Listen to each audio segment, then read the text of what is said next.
Come, let's talk.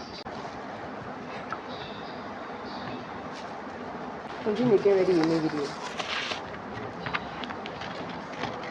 You believe me? I thought you knew me better. Eh? Where are you going? Okay. Let's do this, son. Hi. Okay. Hello. So I don't have my mic stand with me, so I have to hold it like a village woman. But regardless, I don't know why you want to kill yourself. I don't know why you think you are the only person. I don't know why you depend on the success of another person that doesn't know you from anywhere to measure your own success or how well you are doing. But you need to stop. We need to stop. I'm part of you people. We need to stop. I'm whispering because I'm not in an empty classroom and I don't want to bother people around. So, sorry about the whispering. Okay. So my sister is with me, but she does not want to be on screen. So we don't get to see my sister. Anyways, my face looks so unbelievably white for no reason. Actually, it's because of the lighting in this classroom. The lighting is weird, so my face is white. Apologies. So it's a very big issue when you can't sit with yourself and your own achievements and feel okay in life because somebody else has done something greater. That's stolen your peace of mind, and you don't get that peace back until you've also done something to match up to that. Sometimes it's a good thing, right? Gives you motivation to do better than what you've already been doing, but most of the time it's unhealthy and it's toxic to yourself. And I think a very good way to stop that behavior is to first recognize what's causing that behavior.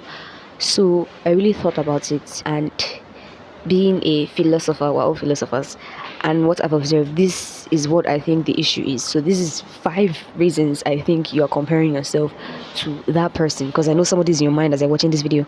This is 5 reasons you might be comparing yourself to that person. 1, and think of this person with every point I give, so you can evaluate yourself honestly and know if something actually needs to be done. 1, you insist on their strengths being yours, which is a problem. You insist that because Chinaza, let me steal my roommate's name and use it. Sorry, Chinaza is at a certain level when it comes to presenting. You have to stress your life to be a good presenter. Now see, there's nothing wrong with working on yourself to get better, but the truth is, God gave different skills and talents to different people. And your life becomes so much easier, less stressful, when you realize what your own talent is and you focus on working on that. But when you are constantly, your eye is not staying in one place. Anyway, you see someone excelling, you are zeroing in on that person, going like, see how this person is so good at presenting. You're causing a problem for yourself because you distracted me. When you zero in on that person, the focus you're supposed to be having on what you were ordained to do, what you were called to do, you're slicing that focus in like half, and then you're taking that half and putting it on somebody else that's already working on what they've been ordained to do. In essence, this person is being more productive than you because they are taking their time to manifest using the skills they were already given naturally. That is not your own natural place of expertise. They are productive, they are using it, and they are progressing. You are looking at them progressing, and you are thinking, I want to be able to do that too. I wish I could do that too. It's fine to admire a skill or a special ability that somebody has, but don't let it be to the detriment of your time and effort and emotional. Don't let that be where your emotional where don't let that be what's sapping most of your emotional emphasis. That doesn't make any sense. Don't let that be where most of your focus is, because you need that focus to do what you were called to do. You need that time, you need that effort to work on what you are good at. So because Chinaza is good at presenting, you now say, from today onwards, anytime I'm presenting, if I don't present as good as Chinaza, I've just failed. You failed just by thinking that. It's not until you try to present like Chinaza and fail, which you probably, I'm not saying you will fail if you try and do the same thing, but there's something about natural God-given talent, is that nobody can do it better than the person that God single-handedly picked and said, this is your skill. Do you understand what I mean? Could you reduce it down a little bit, please? Thank you. I don't know if you understand what I'm trying to say. God that said, I'm giving you this skill because I want to give you this skill, knows why. Because I'm already going into God. I try not to go into God earlier, even though God is the center of everything. You cannot take Jesus out of the conversation, but you also have to logically reason to make things understandable for people psychologically. Psychology is important. So, but I'm going to talk about God now. So God gave this person the gift of public speaking. God gave this person the gift of, let me call it, private speaking. You're the kind of person who can call somebody aside and you can speak to them in a way that they will bare their hearts to you. They will open up to you. They will tell you everything. But you don't know how to speak publicly. You choke up and you're shy and you just feel like running away. There are people like that, severe chronic stage frights. So the person that God ordained the ability to speak publicly. So God knows that I'm giving this person the ability to speak publicly. From that person's birth, God has already set in place certain quirks, certain characteristic traits, certain experiences in life that person will come across, that the other person that he gifted with private speaking is not going to experience, is not going to. The characters that God gives to people who were built to face an audience, the kind of characteristic you get, you're a very upfront person, you're very outspoken, you're not scared to say what you think, you can stand in front of anybody and say anything, and you won't fear. That kind of person, God gave you that kind of character because it doesn't happen by chance. You can say, oh, environment, nature and nurture. The environment that you found yourself inside that nurtured you, who put you in that environment? No, be God. Because he knows that this environment will add these certain traits to you that are in line with your gift, public speaking. So he makes you a very upfront, very bold, very outspoken person. Now, this person that he gifted with private speaking, he's obviously going to give them the gift of warmth, compassion, soft-spokenness, because I wouldn't want to open up to somebody who is too, if you understand what I'm trying to say. I want to know this person is a very soft-spoken person. This person is not confrontational. This person is not judgmental. They're not quick to just tell you what they think, how they think it.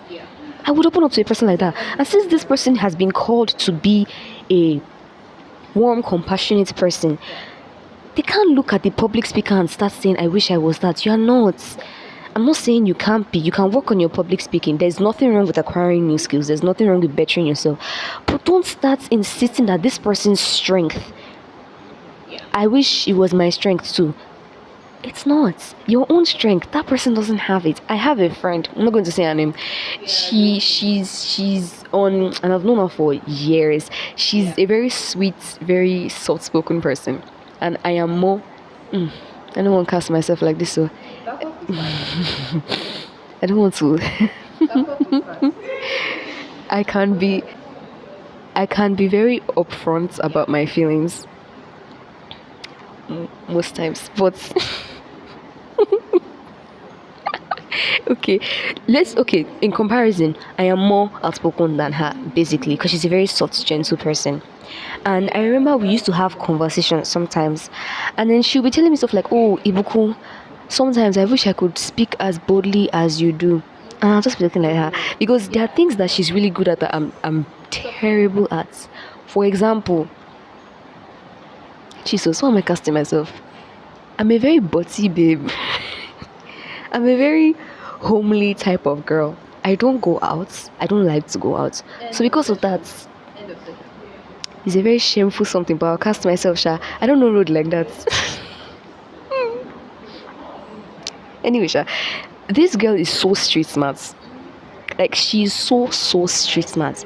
And while she's looking at me and saying, Ibukun, you're so intelligent and you know how to speak very well. I like the way you put your words. I like because I'm really good with words. I like the way you articulate your thoughts. I'm like, thank you. In my mind, I'm like, the way you know how to navigate in any environment you find yourself, I can only dream.